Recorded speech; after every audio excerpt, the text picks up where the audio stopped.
Hi everyone, welcome back to my channel. Thank you so much for joining me today. Okay, so I'm going to use my pearlescent paints to do a Dutch pour. You've asked to see a Dutch pour in these colours.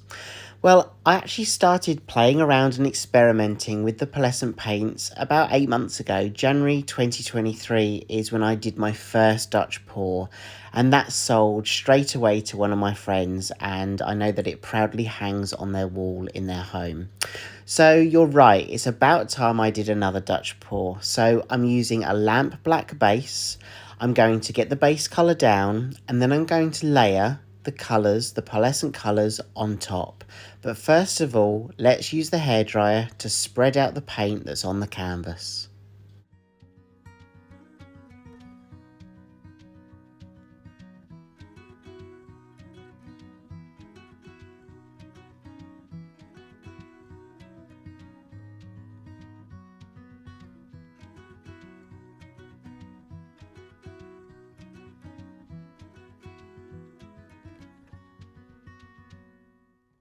Okay, so the lamp black is fully across the canvas. I've just tidied up my edges and I'm using my torch to pop any of the air bubbles. And those air bubbles are created by mixing my paints. So I have recently mixed my paint, so there's plenty of air bubbles to pop, and that's what the torch does. Okay, so I'm going to layer these paints in the middle of the canvas, and as you can see, I've written on my wooden stick, my popsicle stick or lollipop stick, whatever you want to call it, the colour, because as we know by now, pearl paints, they all look white, so you don't really have an idea of what colour you're using unless you really pay attention and write down what you're using as you go. So I have labelled all of my sticks, and I'm literally just puddling each colour one by one in the middle.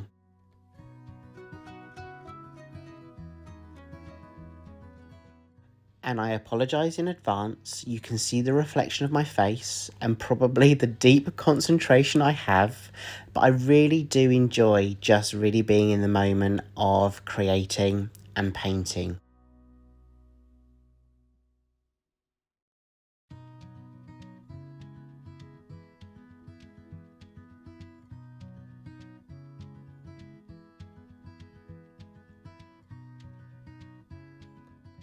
I've just added the red and now I'm adding the green. Again, just in the centre of the canvas, puddling it on the canvas in the middle.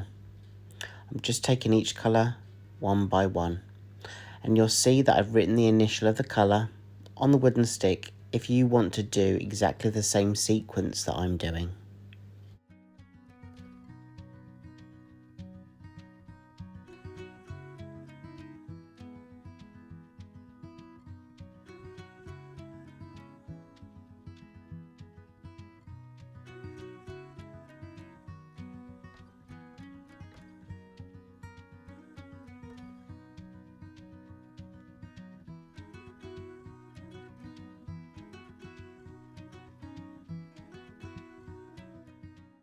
I'm just adding a little bit more of the base colour, the lamp black. That's just going to ensure that I've got enough paint on my canvas so when I blow the paint out, there's enough flow consistency.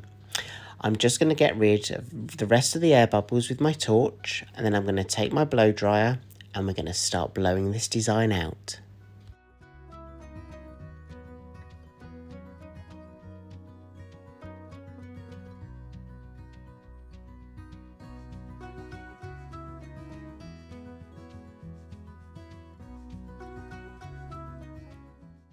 As I start to blow the paint out, you can probably see some of the colours reacting with the black base, and you'll see some of those colours immerse and pop through.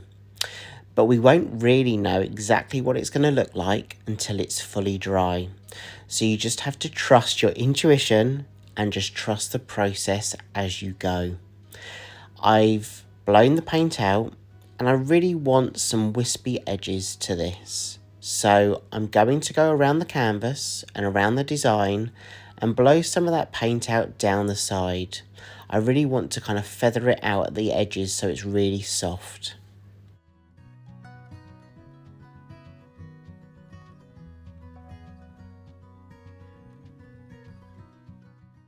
Don't forget to still step back and have a full look of the canvas that you're working on. Don't rush the process. I'd suggest working your way around the canvas step by step. Don't rush to do one side without really looking at the other side to get that balance. You're in no rush to complete this, just enjoy being in the moment. And what I would say is when it comes to composition, think about the balance of the negative space that will pop through, so the black base, versus the colours that you've layered on top and that you're feathering out with your blow dryer.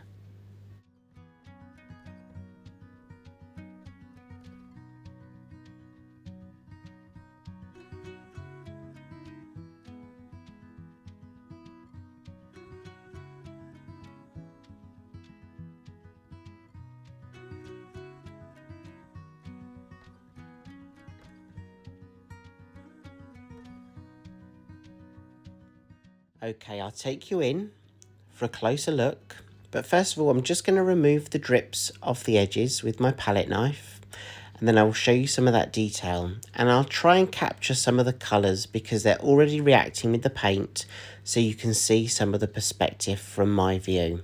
So let's go in now. I'm just going to go in and show you some of that detail. You can see that green there, I think that's the green and the yellow.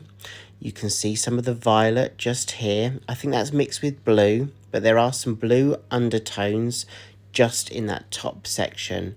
And I think that top section there is a lot of white and yellow. So it'd be really interesting to see how this dries. I'm gonna let this dry and then I'll take you in for a close-up of the dry version.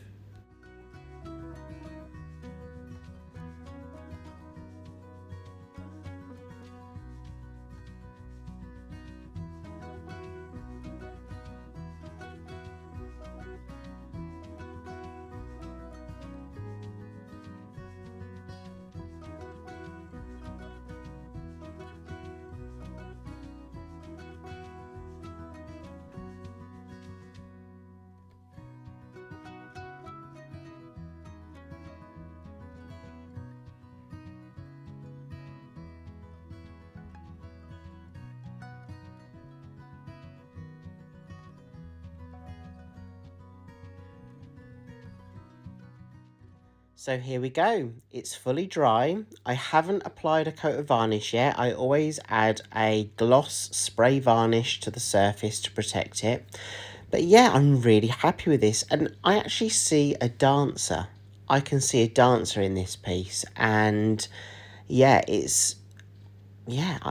I kind of, I don't really know what else to say. I see so many people in this piece that it really does intrigue me. And that's one thing that I really love about fluid art. When you look at somebody's creation, when you step back, the amount of people will have very different views or opinions about what that piece might mean to them or what they can see in this piece. So I'd love for you to let me know, what do you see in this piece? I'd love to hear from you. Thank you so much for joining me today. I hope you've enjoyed this. I hope you've enjoyed watching me use the pearlescent paints using a Dutch pour technique. And I hope I get to see you again in the next video. See you soon everyone, and have a great week. Take care. Bye.